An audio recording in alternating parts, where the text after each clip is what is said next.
الرحمن الرحیم۔ معزز خواتین و حضرات، میں آپ سب کا شکر گزار ہوں کہ آج کی نہایت اہم تقریب میں آپ سب یہاں موجود ہیں۔ مجھے بہت خوشی ہے کہ پاکستان ریلویز اپنے آپ کو ٹرانسفارم کر رہی ہے اور اس پروسیس میں ہم ایک انتہائی اہم قدم ہم نے آگے بڑھایا ہے، جس کا نتیجہ آج ایک معاہدے کی شکل میں آپ کے سامنے آنے والا ہے۔ میرے پچھلے ٹینیور میں بھی ریلویز نے یہ ایفرٹ کی تھی اور ہم نے ایف آئی ایس اور ایم آئی ایس سسٹم کو امپلیمنٹ کرنے کے لیے بہت ایفرٹ کی تھی۔ اس میں ہمیں پارشلی کامیابی بھی ہوئی تھی۔ جیسا کہ مجھ سے پہلے بتایا گیا ہے، ہم نے ان ہاؤس ارینجمنٹ کے تحت بہت کم لاگت کے ساتھ ای ٹکٹنگ کا نظام قائم کیا۔ اس کے بعد ہماری لینڈز جو پورے ملک میں بکھری ہوئی تھی اور جن کا آڈٹ خود ریلوے کرنے کے قابل نہیں تھی، اور چیتھڑوں پر انہوں نے وہ کاغذ کے چیتھڑوں پر اپنا ریکارڈ رکھا ہوا تھا، اس کو ہم نے پوری طرح ڈیجیٹائز کیا اربن یونٹ پنجاب کے تعاون سے، اور آج ہماری جو لینڈ مینجمنٹ ہے، جو اس کی ڈیجیٹل مینجمنٹ ہے، وہ الحمدللہ ٹاپ آف لائن ہے۔ اور اب میں نے ان کو ریلوے والوں کو کہا ہے کہ یہ سول ایویشن کی جو لینڈ مینجمنٹ ہے اس کو بھی لک آفٹر کریں اور ان کو بھی سکھائیں، اور یہ سکھا رہے ہیں ہم ان کو۔ لیکن سیب کے ذریعے جو سلوشن ہمیں مل رہا ہے، یہ ایک ٹوٹیلٹی میں ہے اور کمپلیٹ سلوشن ہے، جو ڈیفینیٹلی ہمارے ادارے کے اندر ٹرانسپیرنسی لائے گا، ایفیشنسی لائے گا اور ہماری کاسٹ کٹنگ ہوگی۔ میں ایک چھوٹی سی مثال آپ کے آگے رکھتا ہوں۔ ہمارے 1.25 لاکھ کے قریب پینشنرز ہیں جنہیں ہم بینکوں کے ذریعے پینشن دیتے ہیں۔ بہت سارے پینشنرز جو ہیں وہ پینشن لینے نہیں آتے، کوئی بیمار ہے، کوئی اللہ کو پیارا ہو گیا ہے۔ بدقسمتی سے حال یہ ہے کہ بینکس ان کی پینشن اپنے پاس رکھ لیتے ہیں، اور ہمارے یہاں حال یہ تھا کہ ہم ریکنسائل نہیں کر پاتے، اور یہاں ممبر فائنینس موجود ہیں۔ 1 ارب 42 کروڑ روپے کی ہم نے ریکوری کی ہے ریکنسائل کر کے۔ لیکن اگر یہ سسٹم سیپ کا ہمارے پاس موجود ہوتا تو اس کی ضرورت نہیں تھی، اور یہ خود بخود سارا آڈٹ اور سارا حساب کتاب ہو جاتا، اور ہمارا خیال ہے کہ بھی 3-3.5 ارب روپیہ ہمیں مزید بینکوں سے ریکنسائل کر کے لینا ہے۔ یہ صرف ایک سیکٹر کی بات میں آپ کو بتا رہا ہوں۔ یہاں بلینز آف روپیز کی پروکیورمنٹ ہے، کانٹریکٹس ہیں، مینٹیننس کے اخراجات ہیں، پینشنز ہیں، سیلریز ہیں، آئل بل ہے، اللہ حاصل کے حاصل زمینیں ہیں، 2.25 لاکھ ایکڑ کے قریب ان کے پاس زمین ہے۔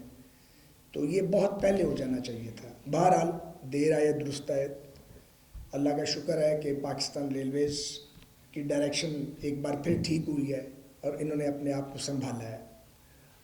میں یہ کہنا چاہ رہا ہوں کہ پاکستان کی یہ جو اسٹیٹ اونڈ انٹرپرائزز ہیں، ان کو بہت بڑے چیلنجز کا سامنا ہے، اور اتفاق یہ ہے کہ ریلوے ایک بار پھر میرے ذمہ لگ گیا ہے، اور اس بار ریلوے ذمہ نہیں لگا، پی آئی اے بھی ساتھ ذمہ لگ گیا ہے۔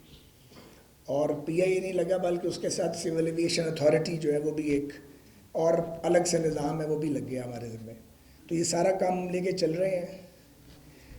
ریلوے کے حوالے سے میں یہ کہنا چاہتا ہوں کہ ML1 پہ اب چائنیز لیڈرشپ نے ایگری کیا ہے، سو یہ جو سیپ کا سسٹم ہے یہ ہمارے لیے اور ضروری ہو گیا ہے، کیونکہ ایک نئی ریلویز کی تخلیق ہونے جا رہی ہے اگلے 10 سال کے اندر۔ میں نے پہلے بھی کہا تھا 2013 میں، اور میں آج بھی کہتا ہوں کہ اگر ہم نے پاکستان کے اندر ریلویز کے سسٹم کو ریویمپ کرنا ہے، اس کو ماڈرنائز کرنا ہے، تو یہ 20 سال کا کام تھا۔ 5 سال کا کام ہم کر گئے تھے۔ میرا خیال تھا کہ جو کام ہم چھوڑ گئے ہیں ہمارے بعد آنے والے اس کو اسی پیس سے آگے بڑھائیں گے۔ بہرحال جو ہوا وہ سب کو پتہ ہے، میں اس کی تفصیل میں نہیں جاتا۔ اب ہمیں پھر صفر سے اپنے کام کا آغاز کرنا پڑا ہے۔ لیکن میں پاکستان ریلویز کے جو مینجمنٹ ہے، سینئر مینجمنٹ اور جو مڈل ٹیئر مینجمنٹ ہے، اور جو ہمارے محنت کش مزدور ہیں، میں ان کے بارے میں یہ ضرور کہنا چاہوں گا کہ ان میں بہترین لوگ موجود ہیں۔ یہ معجزے کر سکتے ہیں، اور یہ معجزے کر دکھاتے ہیں اگر ان پہ الزام لگانے کی بجائے ان پہ اعتماد کیا جائے۔ یہی لوگ تھے جنہوں نے ریلویز کو 2013 سے 2018 کے بیچ میں ٹرن اراؤنڈ کیا تھا۔ لیکن اگر اب ان کو ابیوز کریں گے، ان کو ساتھ بٹھا کے ان پر بہتان لگائیں گے، تو یہ کام نہیں کریں گے۔ پاکستان میں سول سرونٹس جو ہیں خاص طور پہ وہ ایک سے ایک بڑھ کے ہیں۔ جس شخص کو 20 لاکھ ملنا چاہیے وہ 2 لاکھ میں کام کر رہا ہے، اور وہ دریا میں سے نکلتا ہے بالکل خشک، ایک قطرہ نہیں لگا ہوا. 15 دن بعد ان کی سیلری ختم ہو جاتی ہے. یہ 22 گریڈ اور 21 گریڈ کے افسران ہیں، مگر یہ اپنی پرائڈ کے لیے کام کرتے ہیں. تو میں اپنے جو پولیٹیکل کلاس ہے، جو حکومتوں میں آتے ہیں اور جاتے ہیں، ان کو یہ ریکویسٹ کرنا چاہتا ہوں کہ ان کی تذلیل کبھی نہ کرے اور کوئی بھی نہ کرے. اور ان میں سے جو آنیسٹ لوگ ہیں، انٹیگریٹی والے ہیں، ان کو آپ کو سر کا تاج بنانا چاہیے. اکاؤنٹیبلٹی کریں بند کمرے کے اندر، لیکن ان کی بے عزتی نہ کی جائے.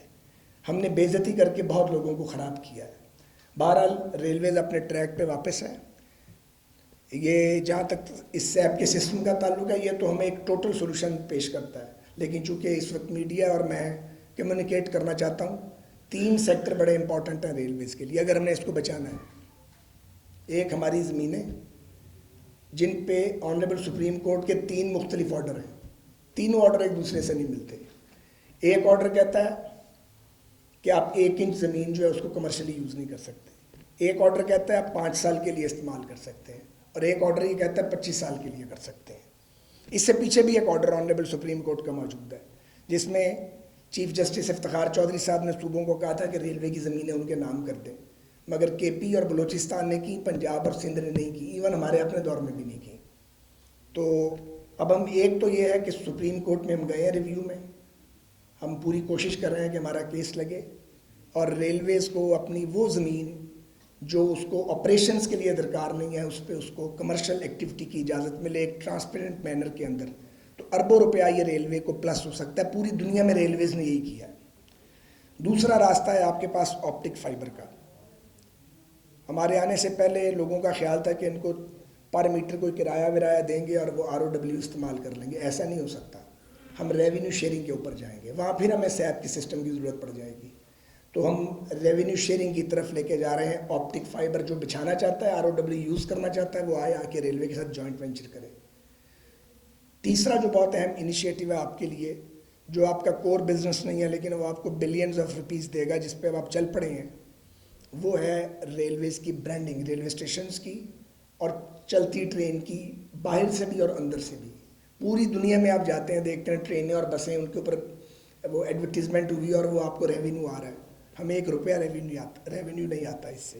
تو یہ 3 ایسے سیکٹر ہیں جن پہ آپ کو اگلے چند ماہ کے اندر وار فوٹنگ کے اوپر آپ کو ایڈوانسمنٹ کرنی ہے، تاکہ آپ پر یہ جو بوجھ آ گیا آپ اس کا مقابلہ کریں. کیونکہ آپ کا آئل بل جو 20 ارب تھا وہ اب 38 بلین ہو گیا ہے 1 سال کے اندر.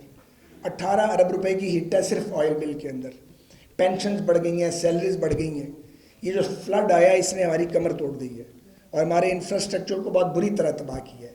مگر پاکستانیوں کو معلوم ہونا چاہیے کہ ریلویز نے فیڈرل گورنمنٹ سے 1 پائی نہیں لی گرانٹ کے طور پہ ایڈیشنل، اور اپنے ریسورسز کے اندر ہم نے کام کر کے تقریباً ہم نے 75% سسٹم کو بحال کر لیا. ہم 4 لاکھ لیٹر فیول کنزیوم کرتے تھے اور جتنے پیسے کماتے تھے وہ ہم 3 لاکھ لیٹر کنزیوم کر کے اس سے زیادہ آج کما رہے ہیں. تو ابھی ایک اور انیشیٹو آ رہا ہے اور ہماری یہ ہم نے ریکویسٹ کیا فیڈرل گورنمنٹ کو کہ جو آئل ہے وہ کراچی پورٹ سے جب اٹھانا ہے تو وہ right of refusal Pakistan railways کو ملنا چاہیے. ہم جلدی پہنچائیں گے، سستا پہنچائیں گے اور اس سے ریلویز کو بھی فائدہ ہوگا اور اسٹیٹ آئل کمپنی کو بھی اس کا فائدہ ہوگا. بہت بات ہم ریلویز پہ کر سکتے ہیں. میں صرف یہ یقین دلانا چاہتا ہوں کہ جو وقت باقی ہے 9 یا 10 ماہ جتنے بھی خدا تعالیٰ کو پتہ ہے، اس میں ہماری کوشش ہے کہ ہم 3 سال کا کام کر لیں. اس سے زیادہ تو شاید نہ ہو سکے 10 مہینے میں، لیکن 3 سال کی ہم ایک لانگ جمپ لگائیں گے اور ہم چھٹی نہیں کرتے. اور یہ جو ریلوے کے افسران ہیں یہ اتوار کو بھی کام کرتے ہیں. سیچرڈے کی چھٹی صرف ریلویز میں نہیں ہوتی اور ریلوے کا ہیڈ کوارٹر کھلتا ہے اور یہ سارے حضرات وہاں میرے ساتھ بیٹھ کے کام کرتے ہیں اور اس کا کوئی ٹی اے نہیں لیتے. یہ بہت امپورٹنٹ بات ہے کیونکہ یہ اس کام کو اپنا پیشن سمجھ کے کرتے ہیں. پھر ایک اور یہاں خرابی ہوئی ہے کہ جب فیڈرل سیکٹری ریلوے لگانے کی باری آتی ہے تو ہم کسی اور سروس کا آدمی لگا دیتے ہیں. تو میں نے پچھلے 5 سال بھی یہ نہیں ہونے دیا اور ابھی بھی ریلوے سروس کے جو سینئر موسٹ آفیسر ہیں جو بھی آپ سے بات کر رہے تھے ظفر زمان صاحب، یہ فیڈرل سیکٹری ہیں. تو آپ کو اپنے اچھے افسروں کو عزت دینی ہے کیونکہ آپ انہیں اور کچھ نہیں دے سکتے. آپ ان کی سیلری بڑھا نہیں سکتے، آپ ان کے پریولیجز نہیں بڑھا سکتے، ان کی عزت تو کر سکتے ہیں. ان کی خدمات کو تسلیم تو کریں آپ کم از کم. معاشرہ مانے تو صحیح کہ کس مشکل میں یہ لوگ بڑی لو سیلریز کے اوپر کام کر رہے ہیں اور ایمانداری سے کر رہے ہیں. 2 نمبر مال بھی موجود ہے مگر وہ اتنا زیادہ نہیں ہے جتنا پروپیگنڈا کیا جاتا ہے. اس کا علاج موجود ہے. ان کو آپ لہریں گننے پہ لگا دیں. نکال تو سکتے نہیں ہیں, وہ اسٹے آرڈر لے آئیں گے. لہریں گننے پر تو ہم لگا سکتے ہیں نا, ہم یہی کرتے ہیں ہر بار. تو اس بار جب یہ کام میرے ذمہ لگا دوبارہ تو مجھے پوچھا گیا کہ ریلوے کا کیا ہے. میں نے کہا ریلوے کا تو مشکل کام نہیں ہے, بس ایک انجن بند تھا اسے سٹارٹ کر دیا ہے, اب یہ چل رہا آٹو پہ کام کر رہا ہے اپنا. لیکن پی آئی اے جو ہے اس کا کام کافی مشکل ہے اور ایویشن کا کام اس سے بھی زیادہ مشکل ہے. مجھے یقین ہے انشاءاللہ تعالیٰ کہ ہم بطور قوم اپنے چیلنجز پر قابو پائیں گے. ہم سیاستدانوں کو باتیں کم کرنی چاہیے اور عمل زیادہ کرنا چاہیے. اور ایک اور بات یہ ہے کہ جب ہمیں حکومت ملے, جب ملے, سارا وقت تو مل نہیں سکتی, تو جب ملے ہمیں میرٹ کی پاسداری کرنی چاہیے. میں آپ کو بتانا چاہتا ہوں پاکستان ریلویز کے اندر کوئی پروموشن, کوئی ٹرانسفر, کوئی پوسٹنگ میرٹ کے علاوہ الحمدللہ نہیں ہو سکتی. اس کا اختیار نہ منسٹر ریلویز کے پاس ہے, نہ سیکرٹری ریلویز کے پاس ہے, نہ سی او ریلویز کے پاس ہے. ایسا بالکل نہیں ہے. ہر چیز ایک سسٹم کے تابع چلتی ہے. ہمارے پاس 12,000 جابز ہیں. بڑا آسان ہے جی, جابز کھول دو, بھرتی کر لو, تنخواہ نہیں دینی اس کے بعد. یہ ماضی میں اس ملک کے ساتھ ہوتا رہا ہے کہ بھرتی کر لو, اپنے حلقے مضبوط کر لو, ملک کو کمزور کر دو. یہ نہیں ہونا چاہیے. ہم نے یہ نہیں کیا, ہم یہ نہیں کریں گے, نہ ہونے دیں گے انشاءاللہ تعالیٰ. کیونکہ ہمارے پاس ابھی پہلے لوگوں کو تنخواہ دینے کے پیسے نہیں ہیں. بڑی مشکل سے پینشن اور سیلری دے رہے ہیں. نئے لوگوں کو لائیں گے تو پیسے کہاں سے دیں گے؟ تو یہ ڈائریکٹ سیب سے ریلیٹڈ باتیں نہیں ہیں لیکن ریلوے سے ریلیٹڈ باتیں ہیں, اور میں اس موقع کا فائدہ اٹھا رہا ہوں تاکہ لوگوں کو جانکاری ہو ریلویز کے بارے میں. 10 لاکھ کے قریب پاکستانیوں کا روزگار اس ریلویز کے سسٹم کے ساتھ وابستہ ہے. انڈیا ہم سے 40 سال آگے چلا گیا ہے. ایران ہم سے 50 سال آگے نکل گیا ہے. بنگلہ دیش ہم سے 25-30 سال آگے نکل گیا ہے. تو ہم وہیں گھوم رہے ہیں, اور ہم اس لیے وہیں گھوم رہے ہیں کہ ہم یہ فیصلہ ہی نہیں کر سکے کہ ملک کون چلائے گا. ہم فیصلہ ہی نہیں کر سکے کہ آئین موجود ہے, اس کا احترام کرنا ہے کہ نہیں کرنا ہے. باتیں سب کرتے ہیں آئین کا احترام کرنے کی. ہمیں کانسٹیٹیوشن کا احترام کرنا ہے, جمہوری رویے لے کے آنے ہیں, اختلاف کریں لیکن حدود کے اندر رہ کے کریں, ایک دوسرے کو غدار اور چور کہنا ترک کریں اور لوگوں کو کنفیوز نہ کریں. اور جو کام کرتا دیانتداری کے ساتھ, اگر اس کو سپورٹ نہیں کر سکتے تو اڑنگا دینے کی ضرورت نہیں ہے, اسے کام کرنے دیں. یقین کریں کہ پاکستان کے ادارے, بہت سے ادارے سنک کر رہے ہیں اور زیادہ ٹائم نہیں ہے ان کے پاس اب, کیونکہ دنیا بہت عرصہ آپ کو پیسے نہیں دے گی, دنیا ہمیں پال نہیں سکتی بہت عرصہ. ہمیں اپنی قوت بازو پہ بھروسہ کرنا ہے. اور یہ ML1 مہربانی ہے چائنیز سائڈ کی کہ وہ انہوں نے مان گئے ہیں. اگر وہ نہ مانتے تو کیا ہم نے اس کو کرنا نہیں تھا؟ وہ مان گئے ہیں تو 10 برس میں ہو جائے گی, نہ مانتے تو ہم 20 سال میں کرتے. ہم نے کرنا ہے. اور میں ہمیشہ کہتا ہوں کہ ہر کرائسس کے اندر ایک اپرچونٹی ہے. ساری زندگی کرائسس دیکھے ہیں اور ساری زندگی ان کا مقابلہ کرنا پڑا, کالج لائف سے لے کے اب تک, لیکن ہر کرائسس کے اندر ایک اپرچونٹی ہے. تو ریلویز جو ہے اس نے بہت بڑا کرائسس فیس کیا ہے, یہ ابھی بھی کر رہی ہے, لیکن ان کے دل مطمئن ہے. یہ رات کو اپنی نیند سو جاتے ہیں اب جا کے, اس لیے کہ یہ سارا دن 12-14 گھنٹے کام کرتے ہیں اور یہ انہیں پتہ ہے یہ نیک نیتی سے کام کر رہے ہیں. تو مجھے یقین ہے کہ انشاءاللہ تعالیٰ ریلویز کے اندر ویلیو ایڈیشن ہوگی. اور یہ جو ہم لے کے آ رہے ہیں ERP کا سسٹم, سیپ کا, ان کے ذریعے یہ جو آپ کی TMC ہے, یہ یقینی طور پہ ہمیں بڑی مدد کرے گا. میری ان سے حسیب صاحب سے ایک ہی ملاقات ہوئی ہے 10-15 منٹ کی, تو میں نے انہیں ایک بریلینٹ آدمی مانا ہے, اور میں جو جلدی مان گیا ہوں اس ساری بات پہ, اس پہ ان کا بڑا کریڈٹ ہے. کیونکہ میں نے ان سے پوچھا تھا ان کا پورا بیک گراؤنڈ, کہاں سے چلے تھے, کہاں آ کے کھڑے ہوئے. یہ سیلف میڈ آدمی ہیں. تو دنیا بدلتے وہی لوگ ہیں جو سیلف میڈ ہیں, اور بڑے کام بھی وہی کر سکتے ہیں. جو اسٹیریوٹائپ لوگ ہیں وہ بڑے کام نہیں کر سکتے. تو آپ کا بہت شکریہ. ہم نے ایک اچھی شام آج گزاری ہے. ابھی آپ کے ساتھ چائے کا کپ بھی پئیں گے. ایگریمنٹ سائن ہونے کے بعد انشاءاللہ تعالیٰ پاکستان آگے بڑھے گا. مشکلات ضرور ہیں لیکن ہمارا عزم مضبوط ہے. ہم سب مل کر, ہم کہیں بھی ہیں, کسی بھی سوچ کے حامل ہیں, مگر ہم پاکستانی ہیں. اپنے گھر کی انشاءاللہ تعالیٰ حفاظت بھی کریں گے, اس کو سجائیں گے بھی, اس کو سنواریں گے بھی. پاکستان پائندہ.